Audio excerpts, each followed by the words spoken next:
महाराष्ट्र में seat sharing का जो फॉर्मूला है वो तय नहीं हो पाया क्योंकि वहां पर भी कांग्रेस को लेकर के अविश्वास नजर आता है। सुनिए जरा क्या कुछ कह रहे हैं वहां के जो नेता हैं। 15 दिन पहले दिल्ली में माननीय सोनिया जी, माननीय उद्धव जी और आदरणीय पवार साहब की एक मीटिंग हुई थी।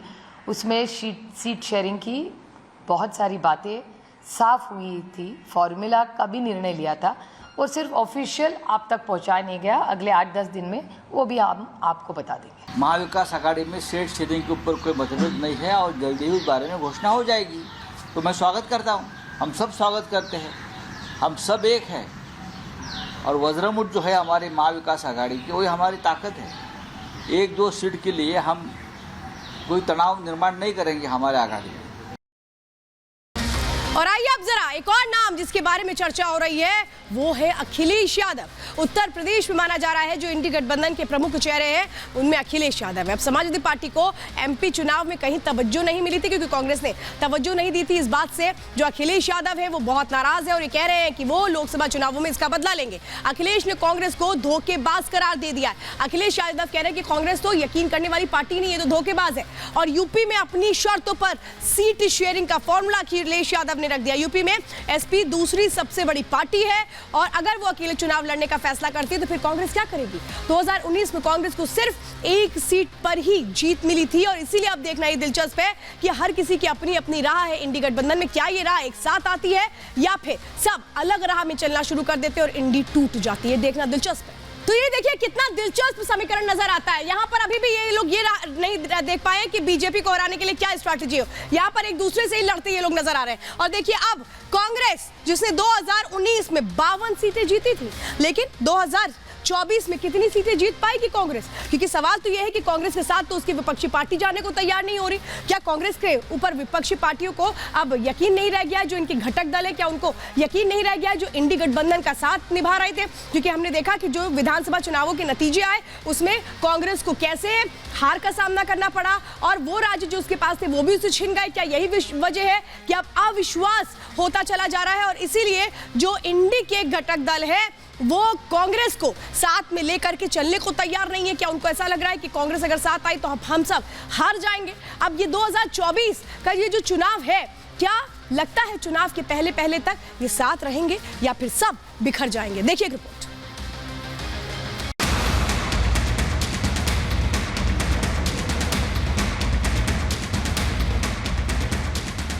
मां अपने बच्चे नूं दुनिया की सब तो छोटी कहानी सुना सकती है। एक थी कांग्रेस, एक पार्टी थी जो आजकल तिहाड़ में मिलती है। विधानसभा चुनाव में कांग्रेस की हार ने उसे हाशिए पर ढकेल दिया है। इंडी गठबंधन में शामिल दल कांग्रेस के साथ वही राजनीति कर रहे हैं जो राजनीति कांग्रेस इनके साथ करती आई है। एसपी अध्यक्ष अखिलेश यादव हो या जेडीयू अध्यक्ष नीतीश कुमार, दोनों ही कांग्रेस की चालबाजी की शिकार रहे।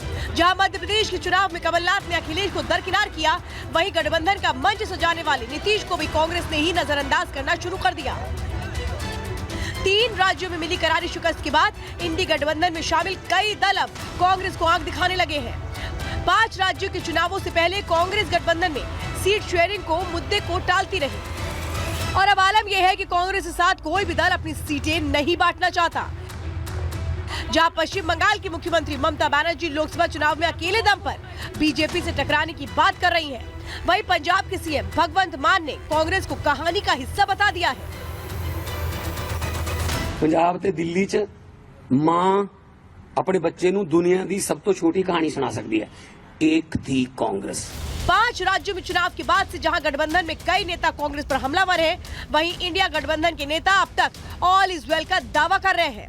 ऐसे में ये समझना जरूरी है कि क्या गठबंधन में टकराव के पीछे कांग्रेस ही वजह है। राजनीतिक जानकारों की माने तो विधानसभा चुनाव के नतीजों के बाद दिल्ली की बैठक में 31 दिसंबर तक सीट शेयरिंग का मुद्दा सुलझाने की बात कही गई थी, लेकिन मुद्दा सुलझना तो दूर, अब तक कोई बातचीत शुरू नहीं हुई। कांग्रेस ने सीट शेयरिंग के लिए अपनी कमेटी तो बना दी, लेकिन अब तक बाकी दलों से कोई बातचीत नहीं की। देखा जाए तो उत्तर और दक्षिण भारत में फर्क करने वाली राजनीति को कांग्रेस ने ही अपनी यात्रा के जरिए हवा दी थी। जहां पहले दक्षिण भारत के नेता हिंदी विरोध से ही काम चला लेते थे, वो अब सनातन और यूपी बिहार के लोगों को निशाना बनाने लगे हैं। उत्तर और दक्षिण की राजनीति की वजह से समाजवादी पार्टी, जेडीयू, आरजेडी, आम आदमी पार्टी और टीएमसी गठबंधन में कांग्रेस को बर्दाश्त नहीं कर पा रहे। वहीं कांग्रेस से क्षेत्रीय दलों की नाराजगी पर बीजेपी भी खुलकर चुटकी ले रही है। ये जो गठबंधन है, दरअसल ये केवल और केवल अपने एम्बिशन, करप्शन और कमीशन को साधने वाला है, कंफ्यूजन भरा है। इनके पास देश के लिए कोई मिशन विशन नहीं है। सच घटे या बढ़े तो सच ना रहे, और झूठ की कोई इंतहा ही नहीं। और इतने हिस्सों में बट गया हूं मैं कि मेरे हिस्से में कुछ बचा ही नहीं। ये तो कांग्रेस की हालत हो रही है। 3 राज्यों में बम्पर जीत के बाद बीजेपी के हौसले बुलंद हैं। प्रधानमंत्री के नेतृत्व में पार्टी के नेताओं का जोश आए है। यही वजह है कि बीजेपी विपक्ष को घेरने का एक भी मौका नहीं छोड़ रही। दिल्ली में जहां आपके नेता शराब घोटाले में फंसते जा रहे हैं, वहीं अब पंजाब की भगवंत मान सरकार पर भी भ्रष्टाचार के आरोप लगने लगे हैं। ये सारा काम जो तो अरविंद केजरीवाल जी करवा रहे ने, वो बेईमानी का काम अरविंद केजरीवाल के कहने से ना करो। केजरीवाल साहब पंजाब सरकार के भगवंत मान के मुख्यमंत्री के जहाज में बैठकर गठबंधन खेलते हैं। खुद भगवंत मान और दूसरी तरफ वो कांग्रेस के खिलाफ बयान दे रहे हैं। कैसे मिलकर चुनाव लड़ रहे हैं? गठबंधन में चल रही खींचतान का सिलसिला तब तक नहीं थमने वाला जब तक सीट शेयरिंग का फैसला नहीं लिया जाता। सीट शेयरिंग पर ही कांग्रेस समेत क्षेत्रीय दलों का पूरा भविष्य टिका है। अब देखना ये दिलचस्प होगा कि किसकी शर्त पर कितनी सीटों का बंटवारा होता है। Bureau report, Republic Bharat.